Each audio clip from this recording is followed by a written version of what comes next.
Paz do Senhor, irmãos. Na segunda parte da lição da revista da EBD, nós terminamos falando que Jesus veio na plenitude dos tempos.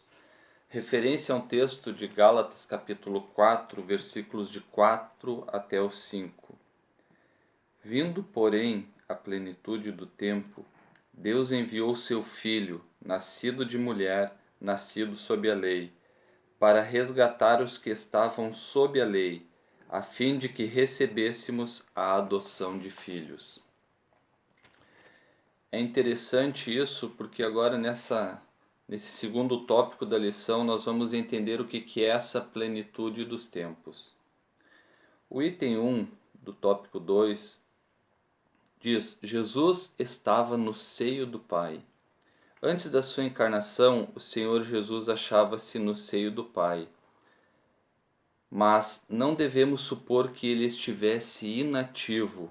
Pelo contrário, sendo ele eterno e o Pai da eternidade, participou ativamente da criação do mundo.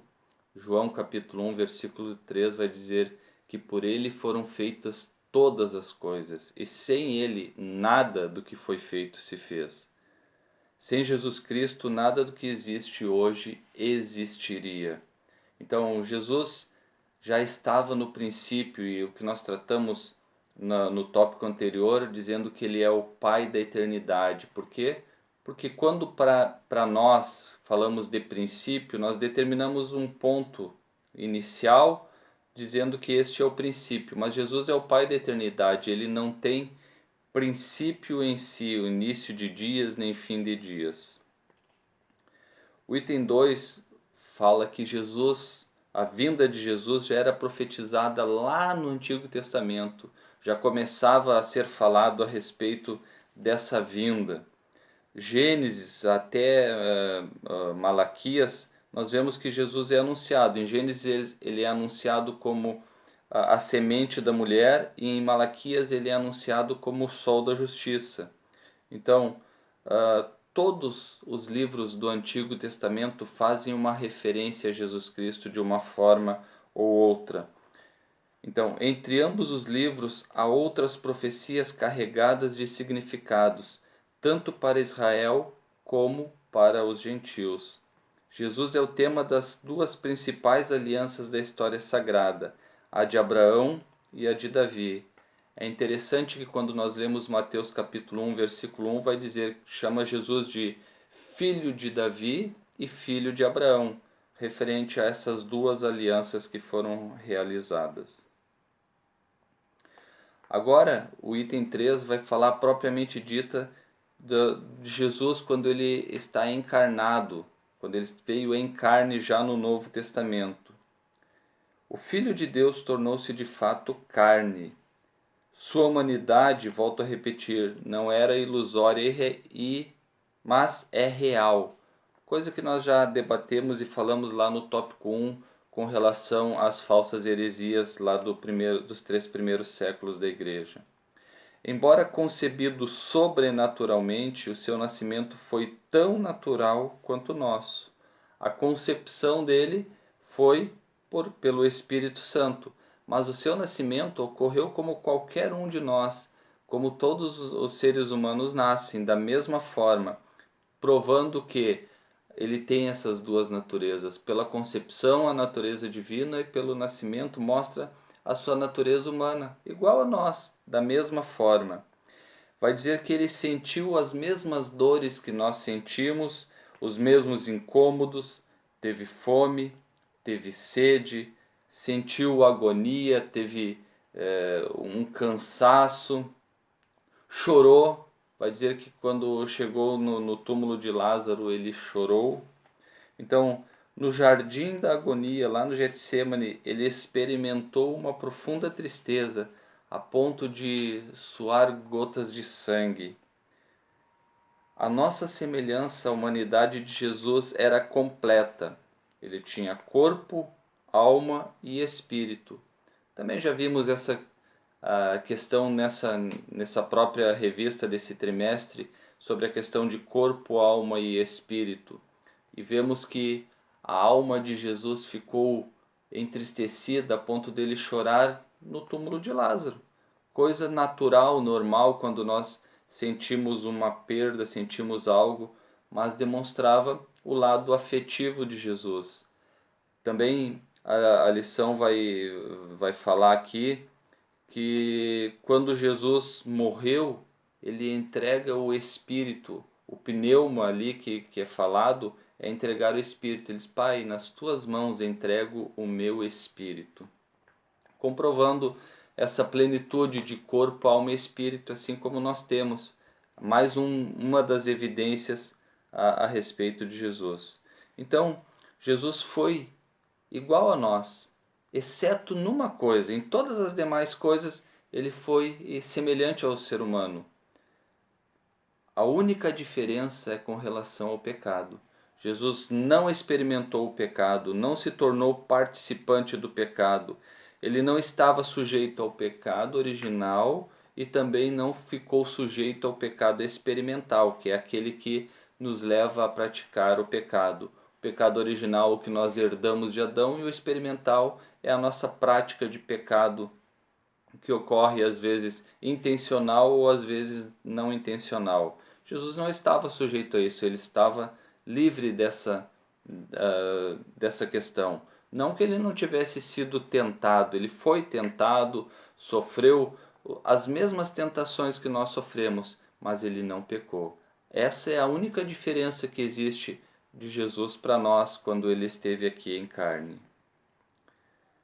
O item 4 do tópico 2 vai dizer o seguinte, que Jesus nasceu na plenitude dos tempos.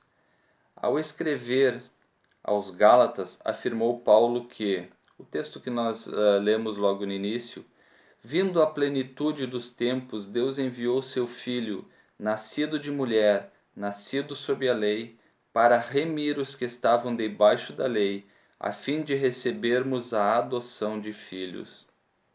Essa questão agora ela é bem interessante e importante, falar da plenitude dos tempos, ou seja, Jesus, se tivesse vindo 100, 200 anos antes do momento em que a história narra o seu nascimento, não teria atingido a plenitude dos tempos, porque o mundo não estaria preparado para recebê-lo. E nós vamos entender isso quando falarmos a respeito dos 3 povos que eram os povos principais naquela época. Porque não estaria tudo adequadamente preparado. A plenitude dos tempos vai dizer que quando Jesus veio, era o momento em que ele atingiria a melhor a propagação do evangelho teria a maior amplitude, alcançaria a maior parte dos povos. Por quê? É o que nós vamos ver agora nessa item ainda. Em sua presciência, Deus levantou 3 significativos povos e culturas, a fim de preparar o mundo para recepcionar o seu Filho e para cooperar na divulgação universal do Evangelho. Então, 3 povos foram essenciais nessa questão. Primeiro é Israel. Por quê? Porque Deus escolheu Abraão e foi lapidando o povo de Israel desde Abraão até o nascimento de Jesus, de forma que eles aguardavam a vinda de um Messias. Nenhuma outra religião do mundo aguarda o Messias ou aguardava um Salvador. A nação de Israel é a única nação que estava aguardando. Então, quando Jesus veio, eles não foram pegos de surpresa. Olha, surgiu alguém que se diz o Salvador, que se diz o Messias, que se chama o Cristo. Não, eles já aguardavam esse Salvador. Não da forma como ele veio, porque eles queriam um Salvador que viesse tirar eles do jugo do Império Romano. E Jesus veio para nos tirar do jugo do pecado. Então, a nação de Israel foi lapidada para que, quando o Messias viesse, ele tivesse todas as condições necessárias. O segundo povo que fala aqui são os gregos, porque vai dizer que a Grécia, o império que teve antes do Império Romano, quando dominou a região, o que eles implantaram quando chegaram? A sua língua. A língua falada naquela época era o grego, tanto que a tradução do Novo Testamento é no grego, foi feita no grego. Hoje se usa muito um ditado popular, quando nós não entendemos o que o outro está falando, dizendo, mas tu está falando grego. Mas naquela época, quem falasse grego conseguia se comunicar com todos os povos que existiam dentro do Império Romano. Não importava se a língua materna ou a língua original deles era outra. Falando grego, eles conseguiam se comunicar no vasto Império Romano. E o terceiro povo que é salientado ali é o povo romano, que era o império atual naquela época. O que o Império Romano trouxe de benefícios para essa plenitude dos tempos? Primeiro que o Império Romano acabou com todos os piratas, a navegação naquela época era tranquila porque já não existiam os piratas, já não existiam os assaltantes, bandidos que ficavam à beira do caminho na espreita de qualquer viajante. Eles tinham limpado a sociedade e haviam construído estradas para circulação. Então, o que ocorre quando Jesus veio?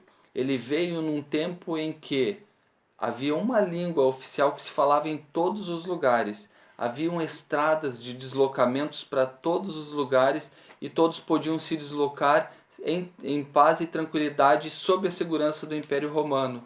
E terceiro, havia um povo escolhido por Deus, fiel, zeloso, forte, que não se preocupava com nada, apenas em cumprir aquilo para o qual havia sido proposto. Então, a plenitude dos tempos vai dizer que havia a condição ideal, a situação ideal para que o Evangelho alcançasse todos os povos. Em Israel, Jesus é apresentado ao mundo, o Filho de Deus, que, segundo a carne, também é filho de Davi e de Abraão, nasceu em Israel sob a lei de Moisés e a de Roma.